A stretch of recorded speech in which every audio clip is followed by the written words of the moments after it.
Madame la Présidente, Cyrielle Châtelain pour le groupe écologiste et social.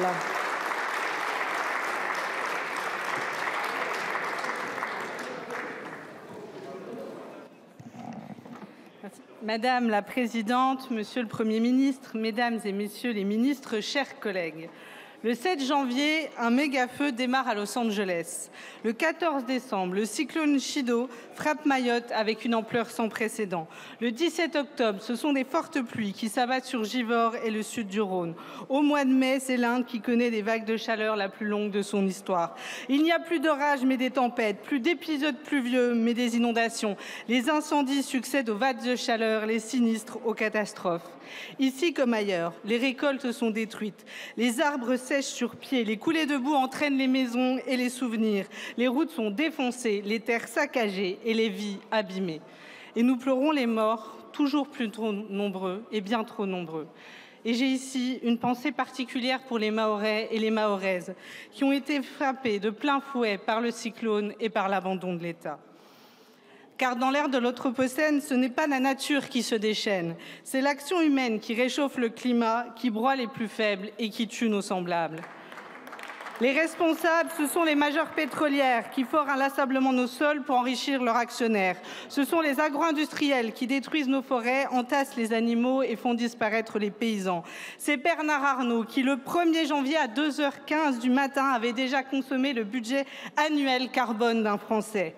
Et puis il y a vous, membres successifs des gouvernements d'Emmanuel Macron et de ses soutiens, qui avaient laissé s'installer le port méthanier du Havre, qui défendaient la 69, qui avaient assoupli la mise en œuvre du zéro artificialisation nette, qui vous saisissez de chaque texte pour amoindrir encore un peu plus le droit de l'environnement et qui maintenant attaquez l'ADEME puisque la criminalisation des militants écologistes ne vous suffit plus.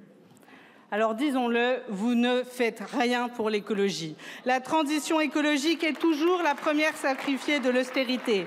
Sur le budget 2025 que vous allez reprendre, les moyens de la mission écologique diminuent de 10%, dont une baisse du fonds vert d'au moins 1,5 milliard. Sur les aides écologiques, c'est au moins 1,9 milliard de baisse. Ces baisses, c'est très concrètement ces aides qui permettent à tous les ménages, y compris aux ménages modestes, de pouvoir habiter des logements confortables et pas dans des passoires thermiques ou des bouilloires. Ce sont aussi ces aides qui permettent aux Français, y compris les plus modestes, de pouvoir acheter des voitures qui sont moins polluantes. Alors oui, sur les 7 milliards d'euros qui manquent au budget Barnier, pour être dans la bonne trajectoire, espérer tenir les engagements climatiques de la France, vous nous dites pouvoir trouver à peu près 200 millions d'euros. C'est bien charitable, mais nous ne nous contenterons pas de miettes. Ce que nous demandons, c'est simplement les moyens de faire face aux plus grands défis qui pèsent sur nos concitoyens. La France est à la croisée des chemins sur son ambition écologique et aujourd'hui, nous faisons fausse route. Car une politique écologiste, c'est une politique qui protège tous les citoyens, en particulier les plus précaires du réchauffement climatique. C'est une politique de réindustrialisation forte qui sécurise les emplois et la production industrielle avec des normes sociales et environnementales ambitieuses. C'est une politique qui permet aux agriculteurs de vivre de leur travail et qui réduit les profits records de l'agro-industrie. Tout cela, vous n'en voulez pas. Pourtant, pour nos concitoyens, le chaos généré par le réchauffement climatique, ça commence à bien faire. Car si nous sommes honnêtes, l'écologie n'est pour vous qu'un slogan de campagne, une promesse toujours trahie une fois prononcée. Mais Monsieur le Premier ministre, je vous invite à la prudence. Dans une société française usée par les fausses promesses, fatiguée des mots creux, exaspérée par la politique spectacle, se contenter de déclarations sans lendemain, d'effets de communication ne suffira pas. Bien au contraire, cela creusera davantage la défiance et le sentiment de honte des Français envers leurs dirigeants. Car la confiance d'un mandat qui débute se construit ou se délite sur l'efficacité des engagements pris. Et pour les moments, tout ce que nous constatons, ce sont des écrans de fumée. Car disons les choses clairement et en transparence. Tout d'abord sur le budget. La méthode que vous posez, pour le coup, est simple et lisible. Vous reprenez en quasi-intégralité le budget de M. Barnier. C'est donc la saignée des services publics et l'appauvrissement des collectivités que vous proposez. Les discussions du budget reprendront cette semaine au Sénat. Elles iront après en commission mixte paritaire où je ne doute pas que vous serez organisés pour être majoritaire. Puis alors, l'Assemblée devra de nouveau se prononcer sur un budget dont elle n'aura pas débattu. Un budget sur lequel nous n'aurons pas pu faire intégrer de nouvelles recettes et avec 50 milliards d'euros d'efforts. C'est donc toujours un budget ultra austéritaire qui sera soumis au vote. Une austérité qui ne pourra, Monsieur le Premier ministre, que fragiliser notre économie. Car trop de coupes budgétaires, c'est l'économie que vous grippez, c'est l'emploi que vous détruisez. La copie de Michel Barnier, c'était une hausse du chômage. L'OFCE évaluait à plus de 50 000 € le nombre d'emplois probablement détruits. Reprendre une telle copie est une erreur. Alors, est-ce que la copie sera exactement la même que celle de Michel Barnier? Probablement pas tout à fait. Tout d'abord, car l'Assemblée et le Sénat ont fait leur travail. En fin d'année dernière, nous avons stoppé l'augmentation de la taxe sur l'électricité. Nous avons arrêté le déremboursement des médicaments. Nous avons réduit le nombre de suppressions de postes. Nous avons quelque peu allégé les coupes sur les départements. Des avancées que les parlementaires ont obtenues et que j'espère vous reprendrez. Et ensuite, s'il y a des avancées, c'est car il y a eu censure. La censure a été une déflagration, certes, mais une déflagration indispensable pour qu'enfin, après 3 ans, après avoir gouverné sans discuter, la censure vous rappelle que dans une démocratie, l'expression de la volonté populaire est un garde-fou nécessaire contre le sectarisme des gouvernements. Alors oui, nous nous sommes assis pour discuter et nous avons défendu bec et ongle l'augmentation du budget de l'hôpital et des EHPAD, des moyens pour l'école, des nouvelles recettes, le rétablissement des moyens pour une politique du logement.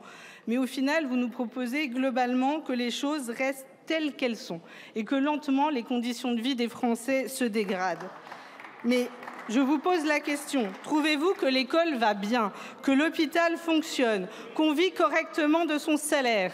Si vous pensez répondre positivement à cette question, je vous invite à aller voir les salariés aux emplois menacés sur la plateforme de Pont-de-Clair, les infirmières à Visil ou les agriculteurs à Saint-Jean-de-Vaulx. Ils vous diront que les efforts, c'est eux qui les font. Et l'un des efforts les plus importants que vous avez opposés aux Français, c'est celui d'avoir à travailler 2 années de plus. 2 années volées brutalement par le 49.3 et la répression des manifestations. La réforme des retraites est donc devenue en tout premier lieu une question démocratique, celui de la démocratie sociale, celui de la démocratie parlementaire et enfin le respect du peuple souverain qui, le 7 juillet, ont clairement dit qu'ils voulaient un changement de politique. Et j'ai écouté avec attention votre discours, Monsieur le Premier ministre, et j'ai un désaccord avec vous. Vous dites « le gouvernement considérera les Français comme des partenaires des décisions à prendre ». Mais les Français, ce ne sont pas vos partenaires.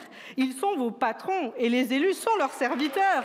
Vous ne dirigez pas les Français, vous dirigez la France en leur nom. Et votre seul devoir est d'appliquer leurs choix. Cette vision bien restrictive de la démocratie et de la place du peuple explique pourquoi vous vous obstinez à considérer la retraite à 64 ans comme légitime et comme la norme qui prévaut. Alors vous nous proposez une mission flash de la Cour des comptes, puis une conférence sociale. Enfin, j'espère que vous écouterez les syndicats. Nous vous y invitons et nous les soutiendrons.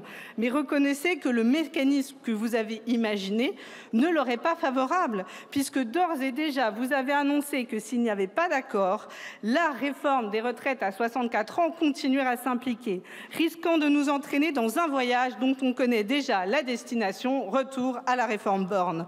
La seule manière de mettre patronat et syndicats sur un pied d'égalité dans ces négociations, c'est de vous engager à une loi, que cette loi soit présentée au Parlement, quels que soient les résultats de la discussion.